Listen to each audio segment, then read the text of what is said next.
High বন্ধুরা, তোমরা সব কেমন আছো? আশা করি ভালো আছো। আজ তোমার জন্য নতুন ভিডিও নিয়ে এসেছি। আজ আমরা যাব কলকাতা থেকে গোয়া। গোয়া যেতে গেলে প্রথমে আসতে হবে শালিমার স্টেশনে। শালিমার স্টেশনে ট্রেন আছে অমরাবতী এক্সপ্রেস 18047। ট্রেন ছাড়বে 11টা 15 মিনিট শালিমার থেকে। আর ভাস্কো ডা গামা পৌঁছাতে টাইম লাগবে 40 ঘন্টা 50 মিনিট। ট্রেনটি স্টেশনে ঢুকতেই চালু টিকিটের লাইন দেখুন। যেহেতু ট্রেনটি 40 ঘন্টা সফর করবে, তাই প্রচুর ভিড় হয়েছে।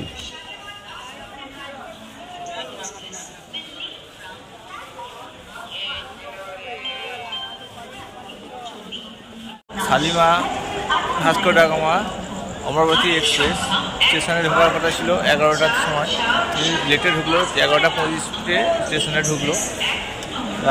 কিছুক্ষণ পরে ট্রেনটি ছাড়বে।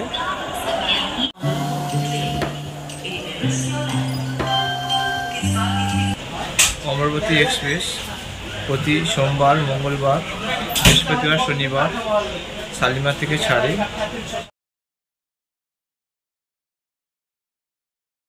ঘড়িটা বাজে এখন 11টা 54। ট্রেনটি ছাড়ার কথা ছিল 11টা 15 মিনিট। প্রচুর লেটে আছে ট্রেনটি। ট্রেনটি এখান থেকে ছাড়বে, ছেড়ে 42 স্টেশনে যাওয়ার পর ভাস্কো ডা গামা স্টেশনে পৌঁছাবে। ট্রেনটির পুরো টাইম লাগবে 40 ঘন্টা 30 মিনিট। ট্রেনটি 2118 কিলোমিটার পথ অতিক্রম করে ভাস্কো ডা গামা স্টেশনে পৌঁছাবে শালিমা থেকে। ট্রেনটির স্লিপার কোচ ভাড়া 780 টাকা, 2 AC ভাড়া 3020 টাকা, আর 3 AC ভাড়া 2070 টাকা। শালিমার থেকে ছেড়ে ট্রেনটি প্রথম গন্তব্যস্থল করবে সাঁতরাগাছি জংশন। এখন বাজে 12টা 26 মিনিট। অমরাবতী এক্সপ্রেস শালিমার থেকে ছেড়ে ভাস্কো ডা গামার দিকে রওনা দিবে। এখন ঘড়িতে বাজে সকাল 6টা 35। ট্রেনটি পৌঁছালো বালেশ্বর স্টেশনে।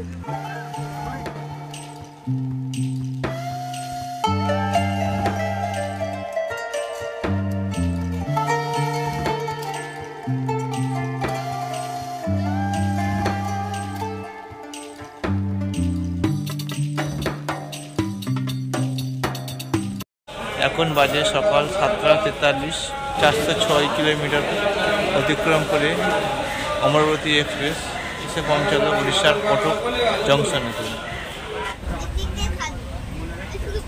একটা চাটনি দিয়েছে, 2 পিস মাছ আর ভাত আর ডাল। ডাল কি চাটনি আছে কেউ দেখতে হবে। 50 টাকা নিয়েছি।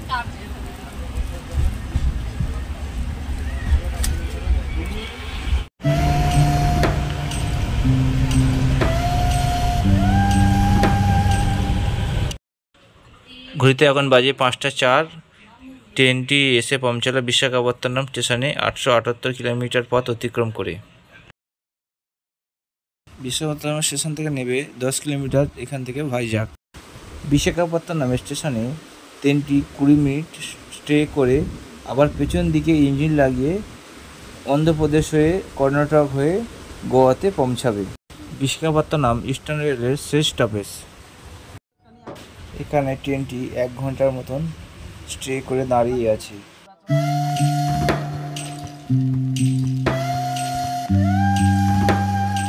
আজ 2 জুলাই সকাল 7টা 21। অমরাবতী এক্সপ্রেস 1661 কিলোমিটার পথ অতিক্রম করে এসে পৌঁছালো গুন্ডুকাল জংশনে।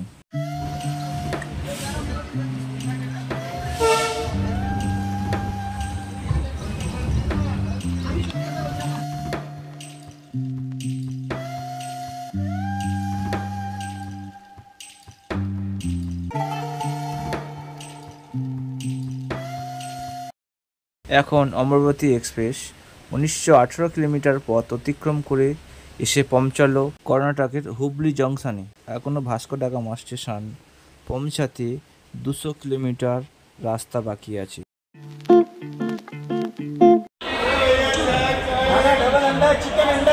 कितना करके? 100 रुपया। अंडा बिरयानी 70 रुपया, वेज बिरयानी 70 रुपया। ট্রেনটি বেঁকে বেঁকে পুরো উঁচু পাহাড়ের দিকে উঠবে।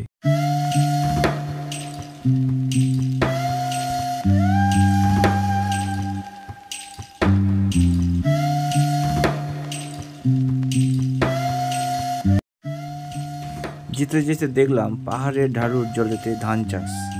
কত সুন্দর দৃশ্য। বন্ধুরা, এই জঙ্গলটা টপকাতেই 3 ঘন্টা টাইম লাগবে। এই জঙ্গলের মধ্যে রয়েছে দুধসাগর ওয়াটার ফলস, তারপরে পড়বে মাঠগাঁও স্টেশন।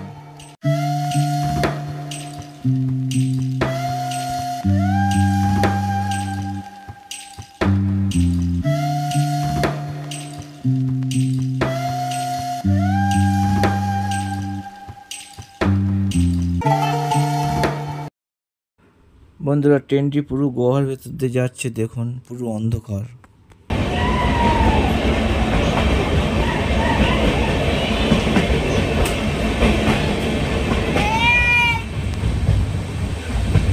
বন্ধুরা, এটা হচ্ছে দুধসাগর ওয়াটার ফলস।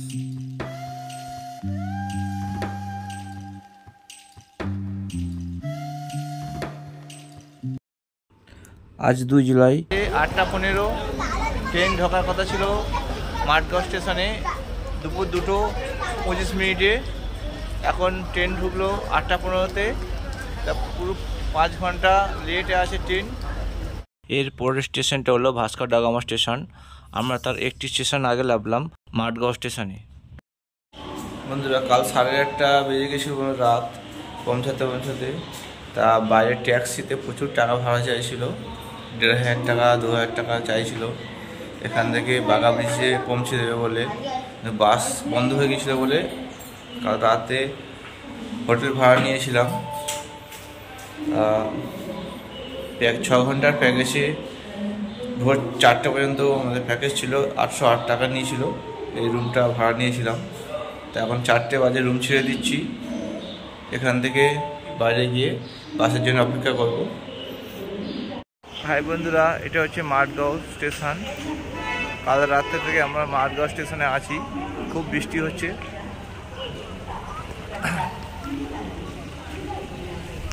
সুন্দর স্টেশনটা দেখুন বন্ধুরা।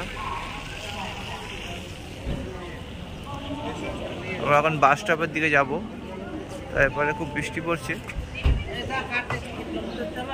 ওখান থেকে ঘুরে ঘুরে বাস স্টপের দিকে যেতে হবে।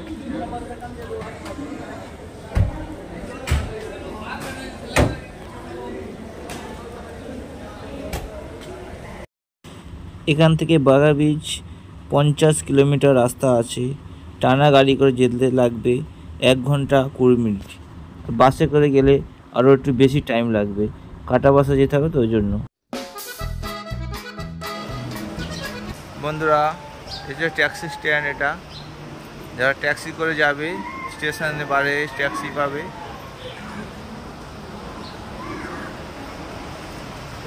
এবারে স্করপিও আছে, অটো আছে ওপার দিকটায়। আর সোজা বার হলে বাস, সামনে বাস যাচ্ছে, সরকারি বাস করে যাবো। আমরা পাঞ্জিমি যাবো, এখান থেকে বাস ধরে যাবো। ট্যাক্সিতে প্রচুর ভাড়া, 1,500 টাকা করে ভাড়া আছে। ওই সামনে যে হলুদ কালার বাইকগুলো আছে বন্ধুরা, ওইগুলো এখান থেকে ভাড়া পাওয়া যায়।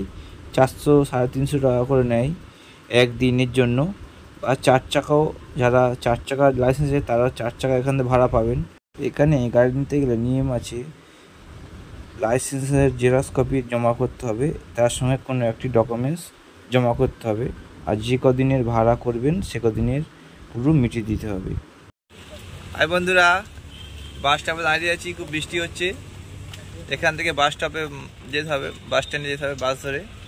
ওখান থেকে পাঞ্জিমের বাস পাবো। খুব বৃষ্টি হচ্ছিল বলে আমি অটো ধরে নিলাম। অটোতে ভাড়া নিল মাথা পিছু 100 টাকা করে। মাঠগাঁও বাস স্টপে নামিয়ে দেবে। ভাড়াটা একটু বেশি নিল, যেহেতু বর্ষা হচ্ছে, গাড়ি কম আছে। আমি দেখলাম ভিজে যাচ্ছি, ওই জন্য গাড়িতে উঠে গেলাম। মাঠগাঁও বাস স্ট্যান্ড থেকে পাঞ্জিম বাস স্ট্যান্ড 50 টাকা করে টিকিট নিল, AC bus. Panjim bus stand থেকে আবার বাঘা ব্রিজের বাস ধরতে হবে।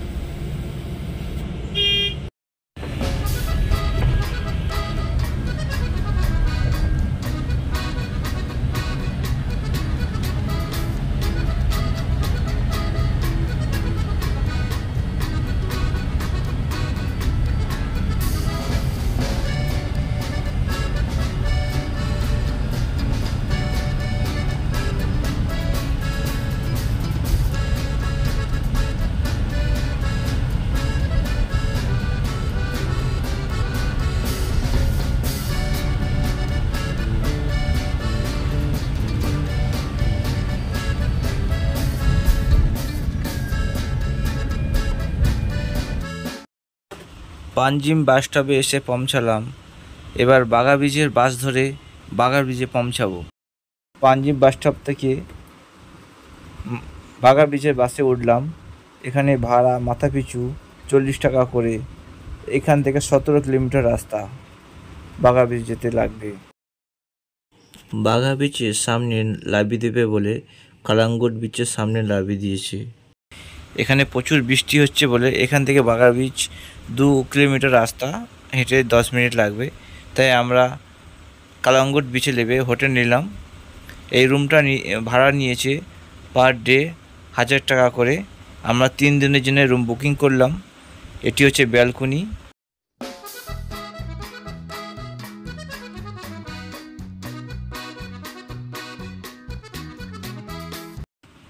সামনে একটি টিভি আছে, আলমারি আছে, আর এই ঘরেতে ওয়াইফাই ফ্রি আছে।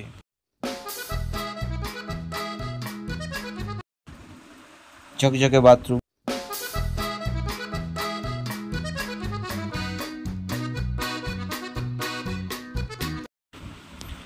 বন্ধুরা, আজই 3 জুলাই। তাই সকাল থেকে খুব বৃষ্টি হচ্ছিল, আস্তে আস্তে দুপুর হয়ে গেছে। তা বৈকালবেলা একটি গাড়ি ভাড়া নিলাম। হোটেল মালিক যে হোটেলে আছি ওই হোটেলেই গাড়ি।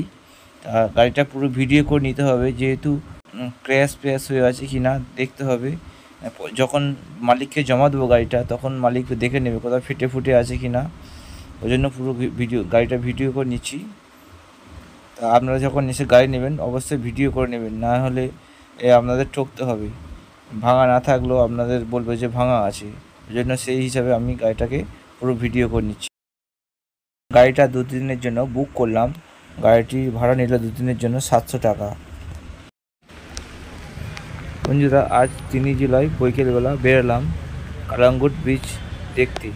তা এখন আমরা এসেছি কালাঙ্গুট ব্রিজের সামনে। সাইডে বাইক পার্কিং করলাম। গাড়ি পার্কিং চার্জ নিল 20 টাকা। খুব বৃষ্টি হচ্ছে, বৃষ্টির মধ্যেখানেই আমরা ভিজে ভিজে ঘুরতে বেরিয়ে গেলাম কালাঙ্গুট ব্রিজের পথে। কালাঙ্গুট ব্রিজের কাছেই এসে গেছি। এটা হচ্ছে কালাঙ্গুট ব্রিজ। এখন সমুদ্র সৈকত। বর্ষাকালে খুব উতাল পাতাল ঢেউ হচ্ছে, ওই জন্য পুলিশ আধিকারিকরা এখান থেকে সমুদ্রের কাউকে লাফ দিচ্ছে না। পর্যটকরা সব উপরের দিকেই আছে। সমুদ্রের কাউকে লাফা নিষেধ। বন্ধুরা, ব্রিজটা খুব পরিষ্কার পরিচ্ছন্ন আছে, কোনো একটি ঠোঙা পর্যন্ত পড়ে নেই। এখানে সাফাই কর্মীরা প্রচুর সুন্দর কাজ করছে, আর অপূর্ব সৌন্দর্য।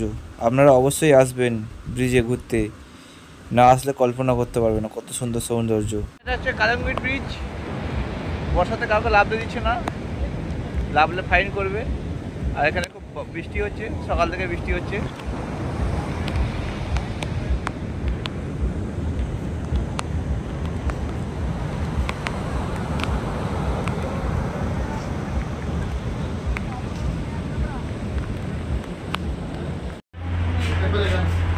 বন্ধুরা, এখানে সস্তায় বিরিয়ানি পাওয়া যায় 120 টাকায় কালাঙ্গুট ব্রিজে।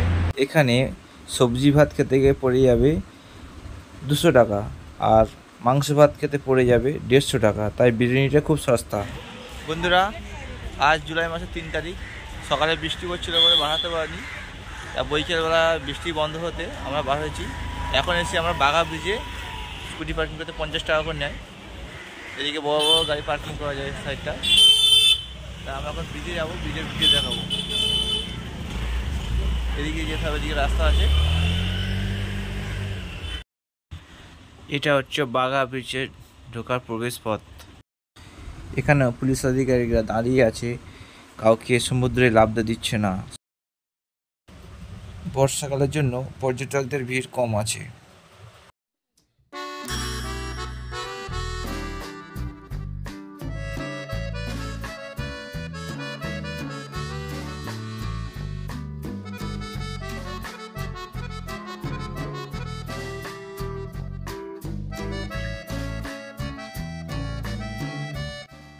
বন্ধুরা, টেবিল দেখছো, টেবিলে বসে খেতে গেলে 1000 টাকার মতন খাবার অর্ডার দিতে হবে, তবে টেবিলে বসতে দেবে। রাতে এখানে ডান্স হয়, ডান্সও করতে পারবে, কিন্তু এখানে খাবার অর্ডার দিতে হবে, তবে এখানে বসতে পারবে।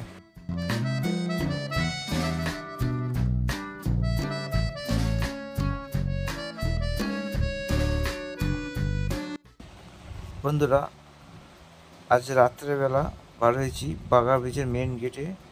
এখান থেকে দেখতে পাবে বিভিন্ন ধরনের ডান্সিং বার। দেখতে থাকো।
বাঘা ব্রিজে এখানে বোটিংয়ের জন্য আমাকে বোঝানো হচ্ছে। তা আমি দাদাভাইকে বললাম আমাদের যেখানে রুম নিয়েছি ওখানেই আমরা বুকিং করেছি, পার হেড 1000 টাকা করে। এখানে বলছে 1500 টাকা করে। তা দাদাভাইয়ের কাছ থেকে একটা কার্ড নিয়ে নিলাম এখান থেকে। যদি প্রয়োজন মনে হয় তা দাদাভাইকে ফোন করে নেব।